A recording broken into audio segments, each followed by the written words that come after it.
Hi, I watched Jack O'Frost, and here's my review.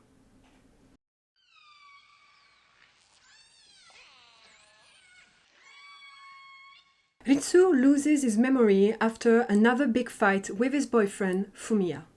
The latter then decides not to tell him they are together as he hopes for their relationship to start from scratch. Alright, so I'm going to start by saying that I was not very hooked by the summary of this drama.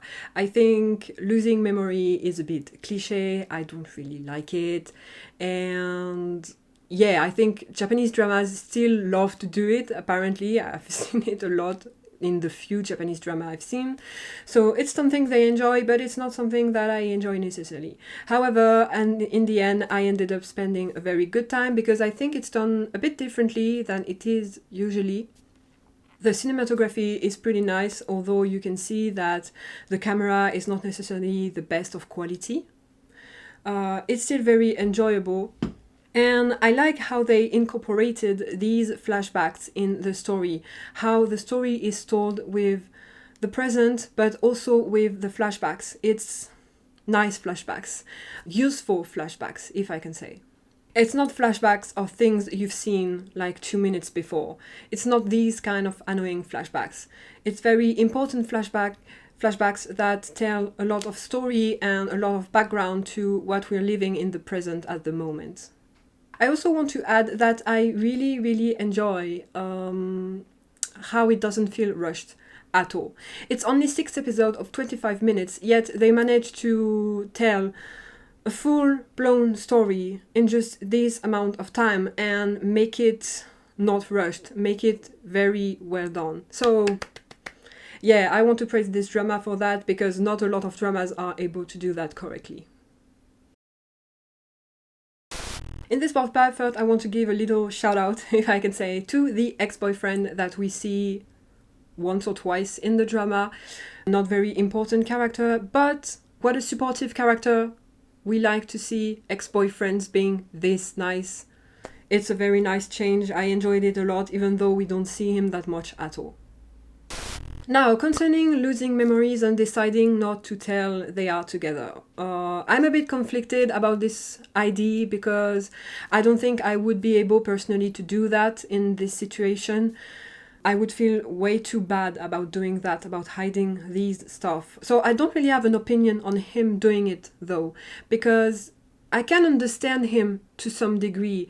I understand his motive, I understand what he wants to do, but I'm not necessarily on board with it at the same time. So yeah, I'm a bit neutral, if I can say, about his choice. And I think it's done well enough in the drama to make you understand him and make it bearable to watch. However, where I started not liking it is when, not Ritsu, Fumiya started to lie.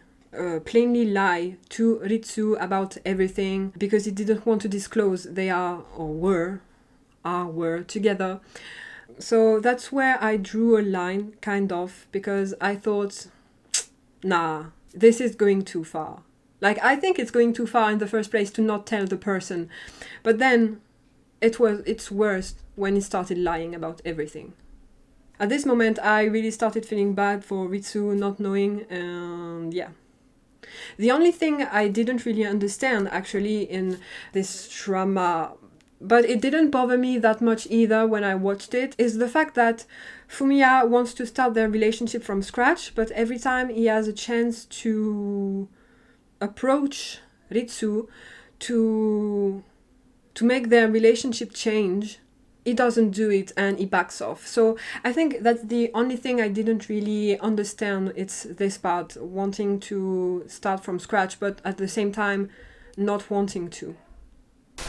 Also, because I could very well put myself in Ritsu's shoes, I felt very bad when he discovered the truth, and I think his reaction was completely on point, completely understandable. Usually it's the kind of drama I don't really like when there's a hiding something or a secret going on. I always hate it because I know the person in front of them is going to feel very bad when they discover. However, at least for this one, I was able to understand Fumiya a bit, so this lesson that a bit. So this was nice, but still I felt bad for Ritsu, and I could completely understand his reaction and the drama resulting from the lie being discovered. And I think that's very important, and it's something that I enjoy, because it's not that I hate drama in a drama. It's just that most of the time I feel like the drama comes for no real reason or for stupid reasons. And so a lot of times drama don't make sense, or would make sense only if this or that, but is not in the drama, or doesn't make any sense at all because they would just need a single conversation, or even worse, sometimes just one word would be enough to end the whole drama. So a lot of the time I don't like drama because of this, because of all these reasons I just said. But in this case, I think it's done very well, and it's understandable.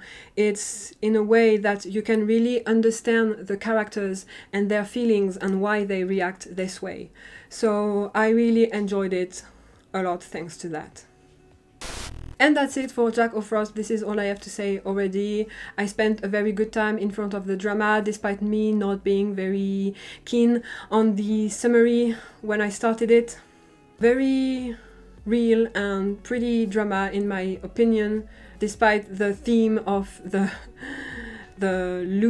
loss of memory being a bit cliche. They still managed to walk around it, I think, to do it in a way that's not very really been done before, or at least differently, not in this sense, in this way. So I really enjoyed that a lot. Honestly, this is a drama I would pretty much recommend. It's pretty nice. I've seen some comments, so I know it's not to everyone's taste, and I have to admit I was a bit shocked by the rating on my drama list. That is only 7.8, because I see everything under 8 as not very good. It's not a very good rating. So I was a bit shocked to see that this drama has only 7.8, while I personally gave it 9. But that's maybe how it is. People have different tastes, but personally I would recommend this drama because I think it's pretty nice and very well done. If you've seen this drama, don't hesitate to tell me your own thoughts about it, and with this I'll see you in my next video. Bye bye!